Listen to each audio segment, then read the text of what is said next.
പുതിയൊരു വീഡിയോയിലേക്ക് സ്വാഗതം. ദൈവത്തിൻ്റെ സാന്നിധ്യം തിരിച്ചറിയാം 5-ാം മിനിറ്റിൽ. ശാസ്ത്രം പറയുന്നു 1380 കോടി വർഷങ്ങൾക്ക് മുമ്പ് മഹാസ്ഫോടനം എന്ന പൊട്ടിത്തെറി ഉണ്ടായി. ആ സ്ഫോടന ഫലമായി ഈ പ്രപഞ്ചം രൂപപ്പെട്ടു. ഒരു മതിലിലേക്ക് കുറച്ച് ചായം ശക്തിയായി എറിയുമ്പോൾ ഉണ്ടാകുന്ന മർദ്ദത്താൽ ചിതറിയ ചായം വരച്ച ചിത്രം പോലെ പ്രപഞ്ചം നിലവിൽ വന്നു. ജീവനും ഭൂമിയിലെ ജീവൻ്റെ വിസ്മയാവഹമായ സങ്കീർണത ബിഗ് ബാങ് പോലെ യാദൃച്ഛികതയുടെ ഫലമാണെന്ന് വിശ്വസിക്കുന്നത് യുക്തിക്ക് നിരക്കാത്തതാണ്. നമുക്ക് ചുറ്റും എവിടെ കണ്ണോടിച്ചാലും ബുദ്ധിപൂർവമായ രൂപകൽപ്പനയുടെ തെളിവ് നാം കാണുന്നു. ഭൂമിയും അതിലുള്ള ജീവനും വലിയ ബുദ്ധിമാനായ ഒരു രൂപസംവിധായകനായ ദൈവത്തിൻ്റെ സൃഷ്ടിയാണെന്ന് ബൈബിൾ പറയുന്നു.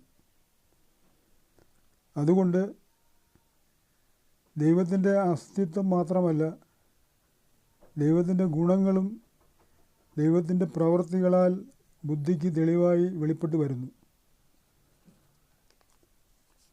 നഗ്നമായ നേത്രം കൊണ്ട് ബോധ്യപ്പെടുന്ന ഒരു ഉദാഹരണം ശ്രദ്ധിക്കുക. ജീവനുള്ള ദൈവത്തിൻ്റെ സാന്നിധ്യം തിരിച്ചറിയാൻ ദൈവത്തിൻ്റെ സൃഷ്ടിക്രിയയിലെല്ലാം സാങ്കേതികത്വവും കരുത്തും കലയും മനോഹാരിതയും നൈർമല്യവും സുഗന്ധവും നറുമണവും കൊണ്ട് നിറഞ്ഞിരിക്കുകയാണ്. ഒരിക്കൽ കൂടി ആ ഭാഗം ശ്രദ്ധിക്കുക. ജീവനുള്ള ദൈവത്തിൻ്റെ സാന്നിധ്യം തിരിച്ചറിയാൻ ദൈവത്തിൻ്റെ സൃഷ്ടികളിലെല്ലാം സാങ്കേതികത്വവും കരുത്തും കലയും മനോഹാരിതയും നൈർമല്യവും സുഗന്ധവും നറുമണവും കൊണ്ട് നിറഞ്ഞിരിക്കുകയാണ്. പ്രകൃതിയിലേക്കൊന്ന് തിരിഞ്ഞാൽ മതി തിരിച്ചറിയാൻ, അനുഭവിച്ചറിയാൻ. ദൈവത്തിൻ്റെ സൃഷ്ടിക്രിയയിലെ സാങ്കേതികത്വത്തിന് ഒരു തെളിവ് മാത്രം ഇപ്പോൾ പറയാം. ഭൂമി മുഴുവൻ എഞ്ചിനീയറിംഗ് വൈദഗ്ധ്യത്താൽ നിറഞ്ഞിരിക്കുന്നു.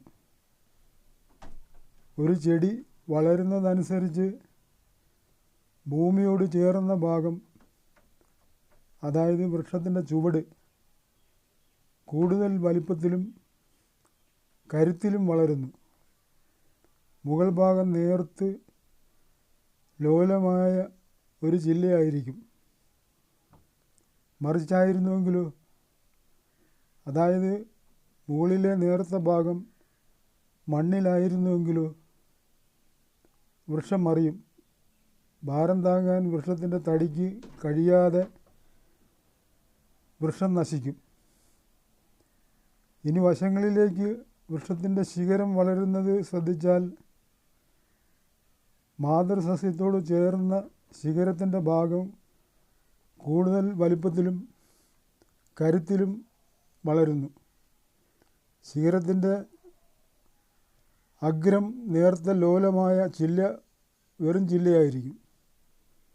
മറിച്ച ആയിരുന്നുവെങ്കിലോ, അതായത് ലോലമായ ശിഖരത്തിൻ്റെ ഭാഗം മരത്തിൻ്റെ തടിയോട് ചേർത്ത് വെച്ചാൽ കമ്പിൻ്റെ ഭാരം താങ്ങാൻ ശിഖരത്തിന് കഴിയാതാവും. ശിഖരം ഭാരം താങ്ങാതെ മറിയും. അതുകൊണ്ട് തടിയോട് ചേർന്നിരിക്കുന്ന ചില്ലയുടെ ഭാഗം വലിപ്പത്തിലും കരുത്തിലും വളരുന്നു. ഇത് നമ്മൾ മനുഷ്യർ പ്രകൃതിക്ക് പഠിപ്പിച്ചു കൊടുത്തതാണോ? മുളച്ചു വരുന്ന ഓരോ നാമ്പിലും ഈ തത്വം കാണാം. മരത്തിൻ്റെ സ്കെച്ചും ഓലയും കാണുക. ജന്തുജാലങ്ങളിലും ഈ വിദ്യ കാണാം.